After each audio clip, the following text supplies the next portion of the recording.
Hey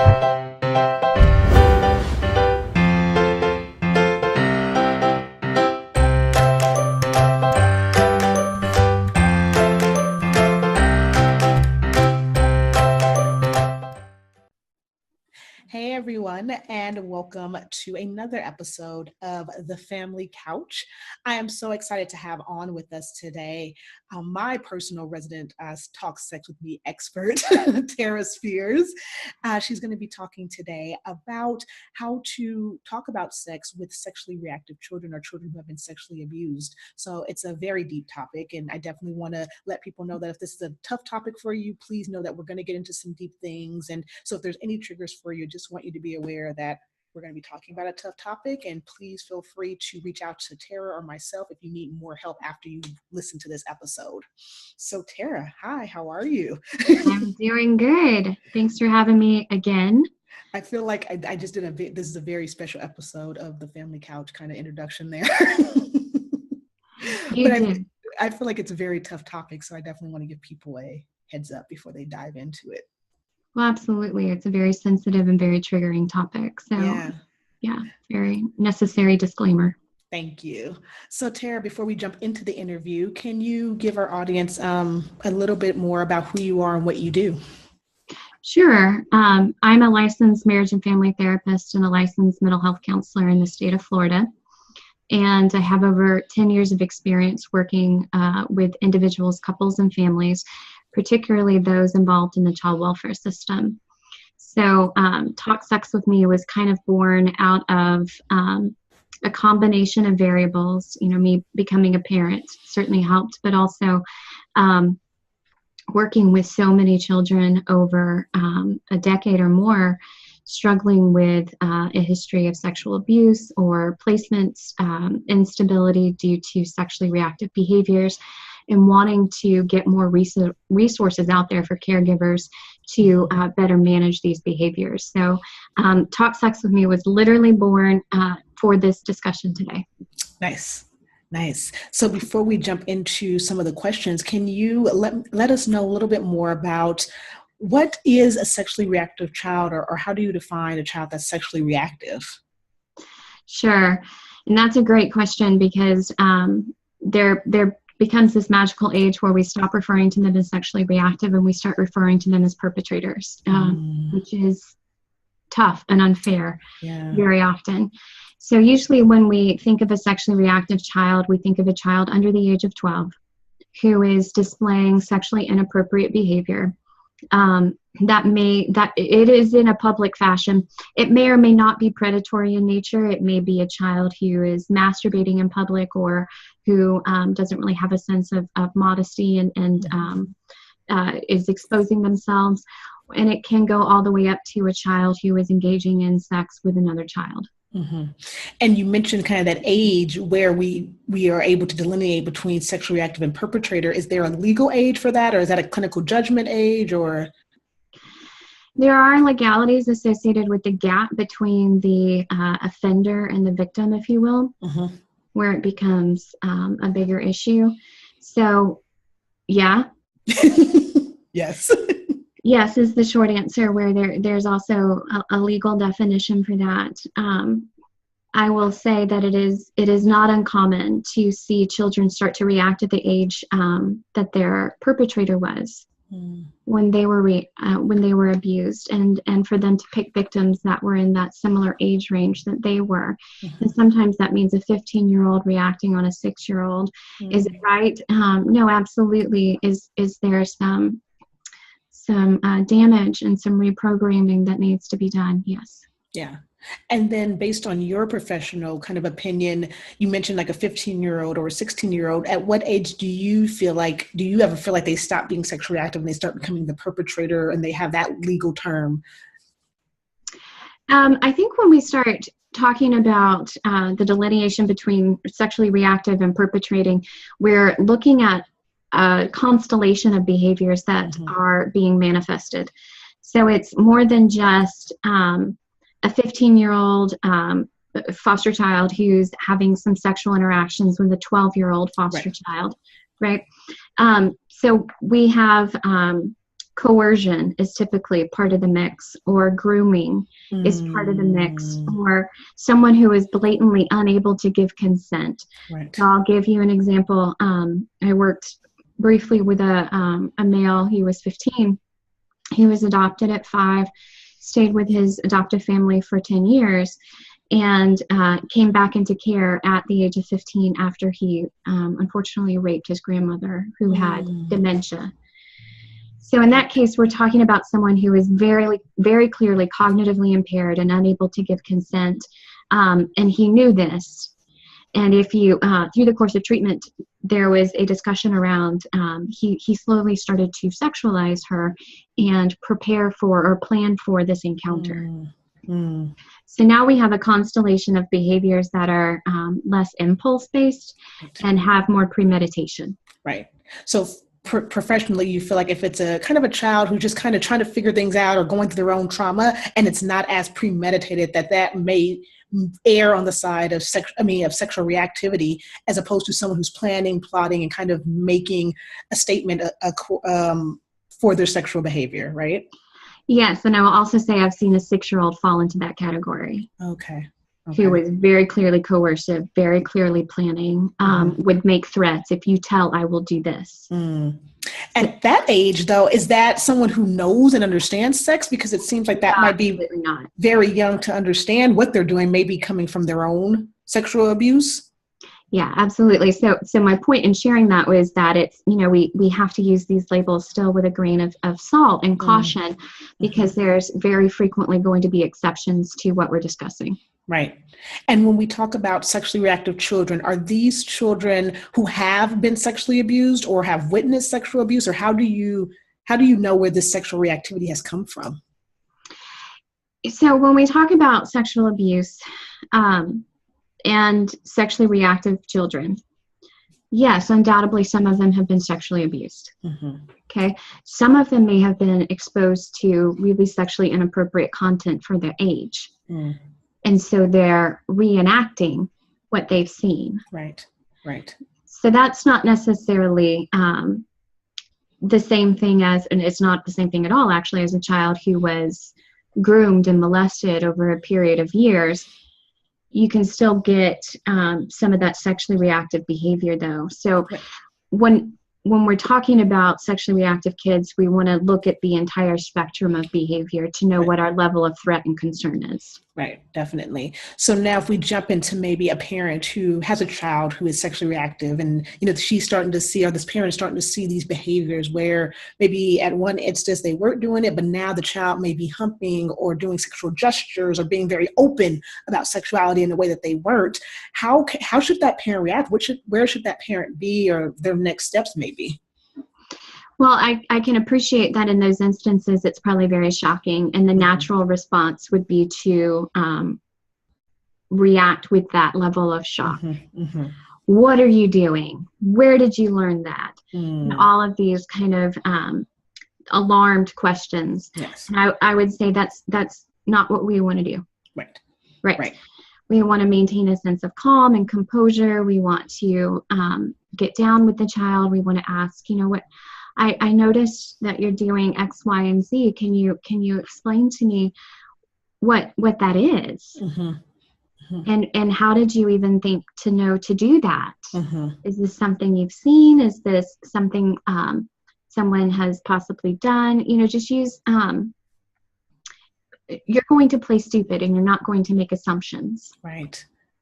And that's tough to do because, like you said, you see your child doing these overt sexual behaviors, especially if they're young children. That can be really jarring because you're not expecting them to do this. And kids tend to do these things when there's an audience. So, right. It's usually not just when you and the child are at home. It's usually when mom, grandpa, auntie are over and they decide they want to do this. So how does a parent manage their shock so they can kind of get down there and be present with their child? Well, I think the first thing would be recognizing that sexually shocking behavior in young children to a degree is normal. Okay, so I wouldn't immediately jump to the conclusion, oh, my child has been abused. There's something horrible that's gone on. And if you don't go there, then your ability to maintain your composure is obviously going to be, you're going to have a better shot. Now, what I would say is if you absolutely are flooded with emotions, you're in shock, you're in disbelief, you're scared, you're angry, particularly if you've had a childhood history of abuse and you're reliving all of those, all of that pain very acutely, well, that's not the time to talk to your child. Definitely. So I wouldn't say let's let a week go by. Mm-hmm. I would say step away from the situation, regain your composure, plan what you want to say to your child, and then readdress the behavior with your child one-on-one. Yeah. And I can imagine this being maybe more tough for a parent who themselves has had some type of sexually abusive history, whether it be full on like rape and molestation, or whether it be something where that person was just exposed to sex early on. I can imagine seeing this in your child will make you go to, oh my God. Right. Absolutely. Worst case scenario. Right. And so for, again, kind of shifting to that mode, for a parent who has had their own sexual abuse history and has, done what they could to manage it throughout the years, now they have their own child and they're seeing their child display maybe age appropriate sexual behaviors. How does that parent then broach that conversation with their kid? Or do they? Well, yes. I mean, denial is never going to be your friend in this situation and scenario. So when we're talking about a parent who has had a history of sexual abuse, of course, we want to encourage that parent to go on their own healing journey. Mm-hmm. Mm-hmm. So, and I've said this to you before, if you're not sex positive, you're not going to be able to give your child sex positive messages. Mm-hmm. So we'll start there with the parent in terms of them getting their own counseling or doing their own bibliotherapy, journaling, prayer, whatever that person thinks that they need to do to recover from their own trauma and tragedy. Mm-hmm. So if the parent feels like they've done the work, yes, this is a part of my history, but it doesn't define me. Mm. And they recognize it for what it was, but they don't want to assume that this is going to happen to their child, then it becomes a new level of awareness for the parent, but it doesn't necessarily have to become an issue between the parent and the child. Right. And I think that could be difficult. Would you say that parent should, if let's say they're on their healing journey, or they're kind of at the beginning of their healing journey for whatever reason, should they be the one to have these conversations with their child, or should they enlist support, or how should they do that if these behaviors, whether they be sexually reactive or just kind of typically developing sexual development, what should they do in that instance? That is a really great question, and it's hard to answer unilaterally, I guess. When we talk about parenting, we hope that we know that this is becoming less and less the case where it takes a village to raise a child kind of thing. We know that that's becoming less and less the case, that families are becoming more and more isolated and they have less social support. So, I was going to say, well, let's hope that there's a good support system around the parent who can kind of wrap their arms around the family. I still say that. Yeah. Let's hope that that's true. If it's not, then I would say, then let's go ahead and enlist a counselor, and let's go ahead and start doing some family counseling and allow that person to be your safe guide through this. Right. And I think that's a really empowering piece where, like you said, I know that due to shame and of course, sex and sex behaviors can be very shaming for families, whether they're typically developing or not. I think it's really important for whoever's listening to this, whoever needs support on this, to definitely not feel ashamed if you need support around this. Correct. Right? Whatever that looks like, whether it be a professional, whether it be, your supportive community to get that support, because I think you mentioned it earlier and I want to reiterate, and maybe you can give us a definition of it, but you really want to be sex positive so that way your child can grow into a healthy individual in their sexual development. Sure. Yeah, absolutely. When we talk about sex positive or sex positive messages, it's an awareness and it's an acceptance. It's an embracing of sexuality as a part of your being. Mm. And when we embrace that as a part of our being, there's less of a desire to compartmentalize it, to pathologize it. Right. It just becomes an integrated part of who we are. Right. Definitely. And I think, again, our society sometimes isn't very helpful with the sex positive images and things like that. So Right. how would a parent get that if maybe they were raised in a certain household or they were raised a certain way, or they've had their own sexual abuse history? Where can they go to get that sex positive understanding and narrative maybe? Right. Again, another great question. And I hate to sound like a broken record, but counseling is certainly going to be a part of it. I'm not going to say that self-help isn't going to be invaluable in terms of um, books and online supports or even support groups that people can be a part of in terms of just learning about their sexuality and embracing their sexuality. All of that's a good journey.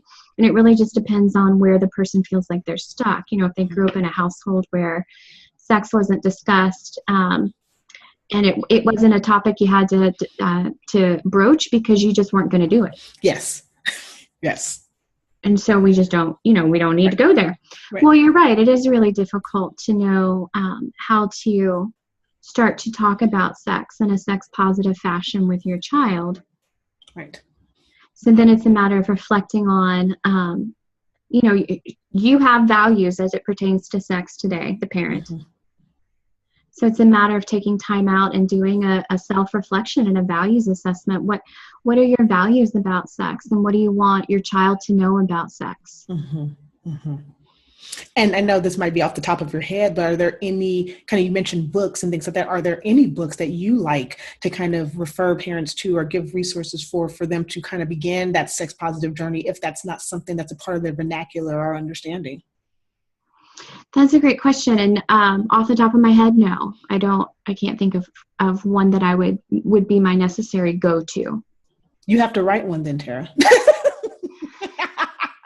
I just put you on the spot on video. Someone has to fill that void, because I asked you that because as you were talking, I was thinking, I don't know any. I know a few of the cutesy ones talk about our bodies and things like that, but I don't know of any books that talk about sex positive behaviors and sex positive development the way you just did. I can't think of any off the top of my head either, which I think that might be one of the issues why we have such a hard time with this discussion. Right. Yeah, no, you're absolutely right. And so I'm going to file that away in the back of my brain somewhere as something to revisit. So let's get back kind of to this idea of being able to talk to our child about sex, and they've had sexual abuse, or my child is sexual reactive, because even though they've had this piece in their life, they still are going to eventually be a person who's going to have a sexual history, going to have a sexual life in some way, and you would want them to do that in a healthy way. So how would a parent do that? Again, just ideas that they could do so that their child doesn't get kind of stifled and stopped. So we're talking about, in this instance, the child has experienced some form of sexual abuse. Okay. Well, that I'm still surprised and amazed to see when that happens and families don't seek out support, but it still happens where there's kind of they're too young, they won't remember, or we followed up with the pastor, we're okay, and it's not that that's necessarily a bad or wrong thing to do. What I would say is that this has been a really significant event in the life of your child. And your child is going to need some help understanding that, particularly because it's a child. And so something happened of a sexual nature that your child, I promise you, did not understand. Yes. And they're going to need help making sense out of that. Yeah. And have you noticed that children who may have been sexually abused when they were younger, before puberty, before sex became a part of their mindset, maybe not show signs of sexual reactivity because, again, like you said, they don't know it, they don't process it. But then once puberty starts and that their sexual kind of development begins, that you see it get re-triggered? Yes. And that was the example I gave you with that 15-year-old boy, where he just nothing for a decade. Yeah. And then, when puberty hit and all the hormones started to, that's when he started to display the behavior. And so it's not altogether uncommon for the behavior to be delayed. Again, because something happened that your child doesn't know how to make sense of and or process. Right. They know that it happened. Right. And without proper guidance, you're leaving them to make sense out of that on their own terms. And that might be, I guess, why sometimes families feel like, well, they won't remember, because it happens at a younger age, and then puberty hasn't started yet, but then all of a sudden they do become sexually reactive. And sometimes families have a hard time linking those two things. They think, oh, that happened already. They should have been over it by now, so to speak, or we already talked to people about it, so that shouldn't come up anymore. So what do you say to families who have that kind of mindset? What can they do to help prepare that child for puberty? Because that's going to open up a whole can of worms for their child. Yeah, I would say, and I've had this pushback from foster parents actually who take in children who've been sexually abused or sexually reactive, and they'll say, that's fine that the child's going to treatment. They can talk about everything but. Because there's a fear that if we talk about it, it's going to become a problem. And I think that may be more common in families than we recognize. So if we address the pink elephant in the room, it's going to become an issue. And my statement is it's already an issue. Yeah. By addressing the pink elephant in the room, you have the opportunity to shape how that issue forms and develops over time. Mm-hmm. If you remove yourself from that equation, then your child is going to be the one who is in charge of shaping how that impacts them over their lifespan. Right. So I'll ask this for children who may have been in foster care or in biological families or adopted families. Can a child who has been sexually abused or is sexually reactive, can they become sexually healthy? Can they have a healthy sexual development? They can. Yeah, they can.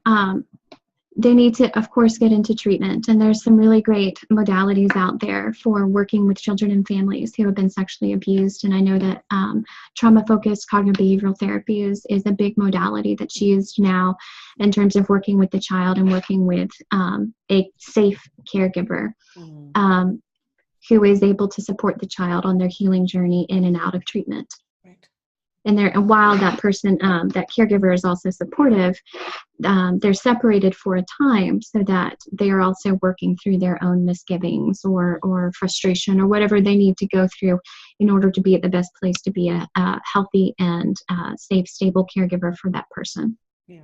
And it's a really empowering statement that this child can learn and develop sexually in a healthy way with the support of a healthy caregiver, whoever that may be, a healthy adult in their life, and treatment. Because I think sometimes people might feel like, well, this kid's been sexually abused, either they're going to forget it or they're going to be a wreck. And there's really no middle area or no healing kind of hope for that child sometimes, especially like you said, if they're in the system, if they're in foster care, that can be difficult for them to have that stability of someone who's going to be with them on their healing journey. Oh, yeah. And that's, yeah. Yeah, that's a whole systemic. Yeah. I think that's a whole nother podcast or a whole nother episode. So I'll ask this, for families who are noticing sexually reactive behaviors, can you give us, maybe I know there's a laundry list of them, but can you give us some of the more prominent ones that if you start to notice this in your child, and maybe even if you will kind of do it age-based too, so that way we can know what's a typical sexual development and what might be a more sexually reactive behavior that you need to maybe take notice of. Okay. Yeah, absolutely. And when we, so this is how I've set it up in my online training, and I will try and duplicate that. And if for some reason it's as clear as mud, then just let me know and I'll clarify. Yeah. So when I talk about sexually reactive behaviors, I typically label them as yellow or red. So yellow is, let's take note, let's talk, but let's not assume. Okay. So a yellow behavior might be something like masturbation. Mm-hmm. Okay, well, we know that it's normal and age appropriate for children to masturbate at all ages, actually. All. Right. Yeah. So when that behavior becomes problematic is when it's to excess and or it causes problems in social functioning. So if it's happening in public, or if it's to the point where the child is doing it so much that it's causing injury, now we have a problem and a concern, right? Yeah. So we want to take notice of masturbation, but we don't need to pathologize it without context. So I usually call that one a yellow behavior. Bedwetting is a yellow behavior. Again, when we're talking about behaviors, we want to look at intensity and frequency. So an occasional bedwetting or day wetting, okay, fine. I wouldn't get too terribly concerned. But if you have a child who's age appropriate to stay dry during the night, and they are chronically wetting the bed during the night and sometimes during the day, then this is something you need to look into. Is there an underlying medical reason, or is there something else emotionally going on with this child? Mm-hmm. So it's a yellow one. I would say knowledge of sexual behavior that is beyond the age of the child. Mm. So this is really going to stop in the teenage years, right? Yeah, right. Because they'll have access to information that we wish they didn't, but they do. Right. So pretty much nothing is off the table. They may know more than you do. Right. And have other words for it. Yes, absolutely. So we're not gonna go there as far as teens are concerned, but in younger children, if they have knowledge of sexual behavior that's beyond what you would expect them to, as an 8-year-old who understands oral sex, that's a problem. Mm-hmm. Okay, and we need to understand that. So depending upon the behavior that they have knowledge of, denotes whether or not this would be more of like a yellow to a red flag. Mm-hmm. Okay. And okay. A sexually transmitted disease in children under the age of 13 is absolutely a red flag, and children over the age of 13, it's an ask.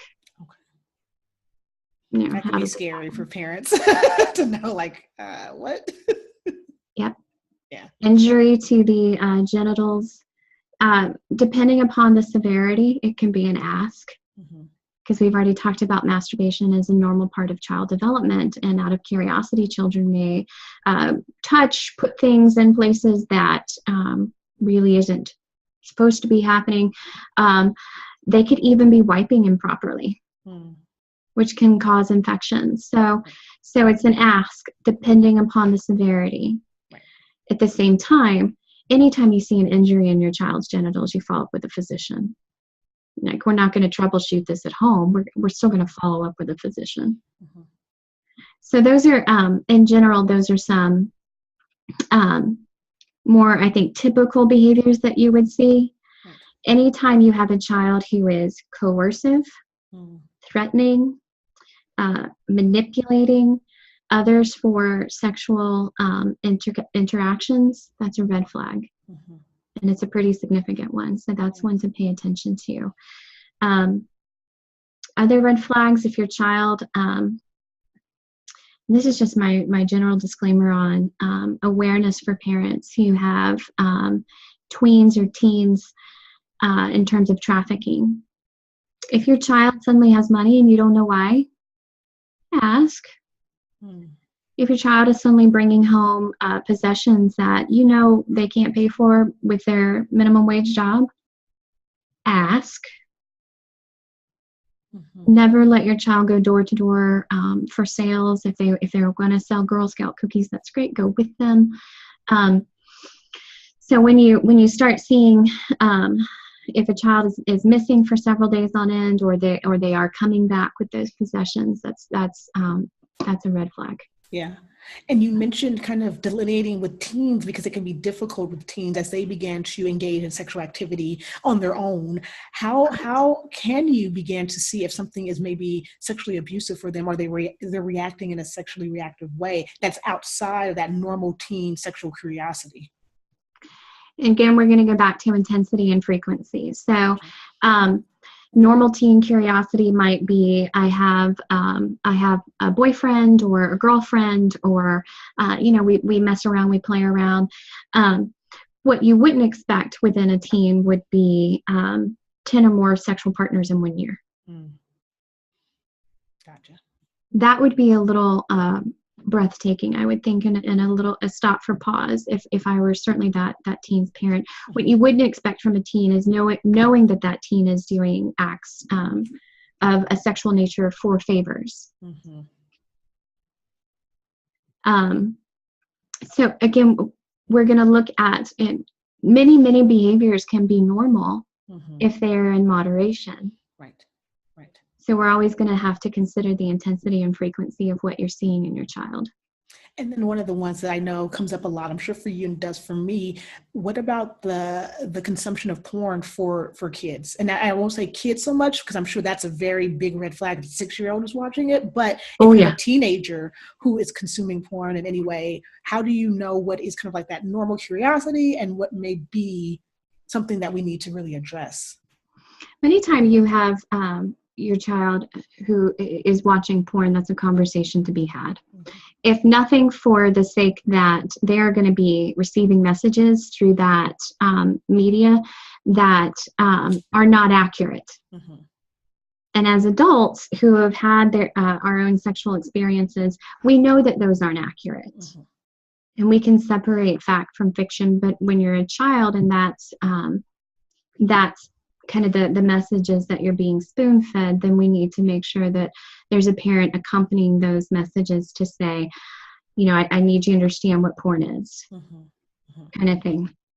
So in terms of pornography use, a couple of things with that. Yes, again, we're going to look at the intensity and frequency. So how long, how many days a week. I would also say look at the content. Mm-hmm. What type of content is your child interested in?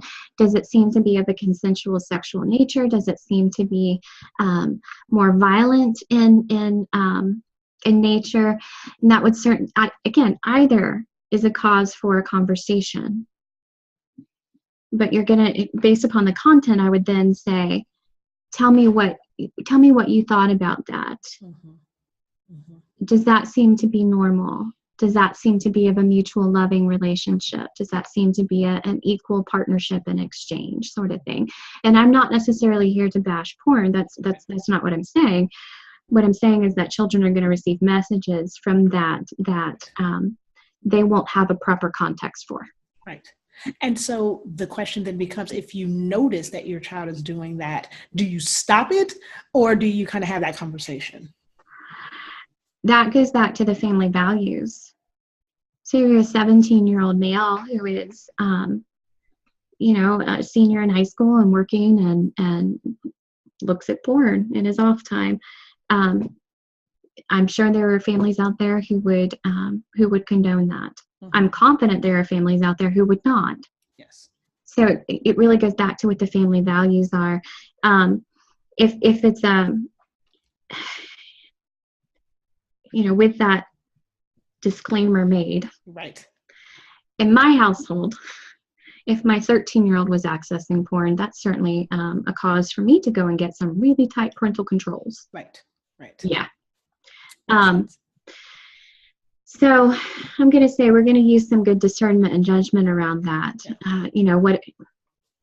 What a 13-year-old can process versus what a 17-year-old can process and understand are obviously different. Right. And definitely, like you said, always have a conversation about it because you want to understand why and what and how and what they're getting from it. Correct. And as uncomfortable as you believe that conversation may be, and I'm sure it could be. Yes. I am sure it could be. Yes. But it's necessary for your child's sexual development and sexual health to have a conversation about the messages they received and they're accepting as normal. Right. So as we come kind of to the close here, I wanted to know what would be your kind of professional encouragement to parents who, again, they are raising or they think they may be raising a child who's sexually reactive or has had sexual abuse. What encouragement do you have for them to help them become sexually healthy adults? Yeah. So I, particularly in my online training, I delineate between sexually, and I'm going to take your question and tease it apart. So I delineate between mild, moderate, and severe sexually reactive behavior. All right. On the severe end, that's something that we're going to, unfortunately, probably look into some residential. Mm-hmm. Because we have some safety concerns for the family. We have some safety concerns for society in general. So at that point, I would say to the parent and caregiver, work closely with your child's treating providers mm-hmm. to help them recover. Yes. Now, on the mild and some moderate behaviors, then we can start with those conversations around safety, around household rules, around consequences for choices, understanding sex, understanding your body, understanding the importance of sexuality. That's when we can start kind of embedding some of those messages and see if we can, with either behavioral or verbal controls, curtail and rectify the behavior. Definitely. And I think that's really encouraging on all levels, because I think there's sometimes when these things happen, because sex is so stigmatized in our culture, it can feel like all is lost, right? And there's nothing we can do, or we have to be completely punitive in order to stop it. But I really appreciate the empowerment that you are giving caregivers and parents who may be dealing with this or living with this. So thank you for that. Well, your child is going to heal best in the context of a relationship. Mm-hmm. So please recognize that sexual abuse is someone who has egregiously violated a relationship with your child. Mm-hmm. And they are going to reestablish their sense of safety in this world, establish their sense of ability to connect with others in this world through you. Yeah. You are an integral, I cannot emphasize that enough, you are an integral part of the healing process for this child. And I am always reluctant to recommend residential. It is necessary sometimes, and it breaks my heart every single time. Yeah, definitely.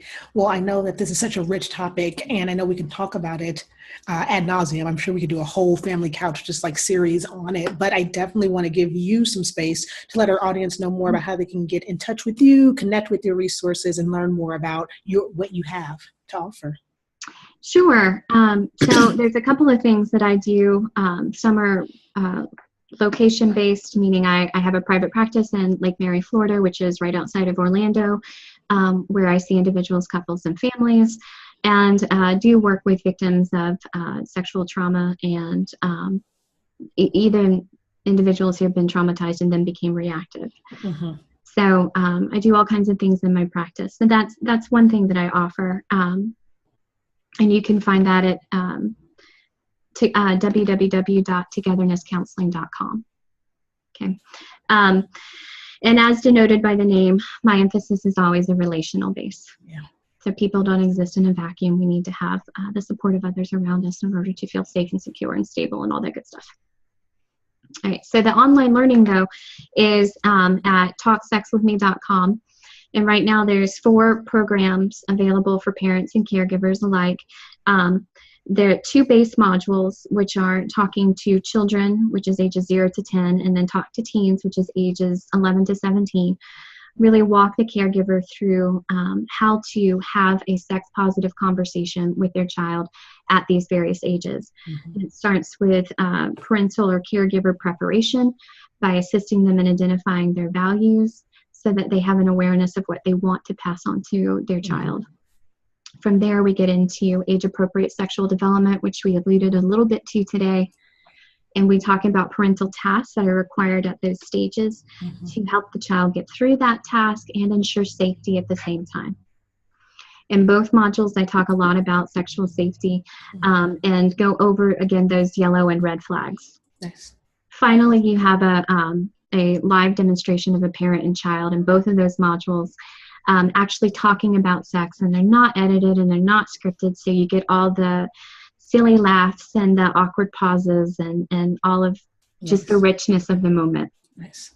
Okay. The other 2, which I very specifically label as add-ons, there's an add-on course for raising children who have been sexually abused and or are sexually reactive. Mm-hmm. And so I talk about the importance of kind of heal thyself for the caregivers who are struggling with their own journey. I talk about the importance of natural and professional supports. And then I'll go through an array of information on what sexual abuse looks like, recovery from sexual abuse, and then as it pertains to sexually reactive, what are those mild, moderate to severe behaviors, what you can manage in your home and how to manage that, and then what are some behaviors where you need to look for immediate treatment outside of the home. Nice. Okay. And then the last one is for parenting LGBT children and teens. Nice. And Again, it starts with parent preparation. They all do, because that's where the buck stops, right? And then it goes into gender as a spectrum and sexual orientation as a spectrum. Nice. Nice.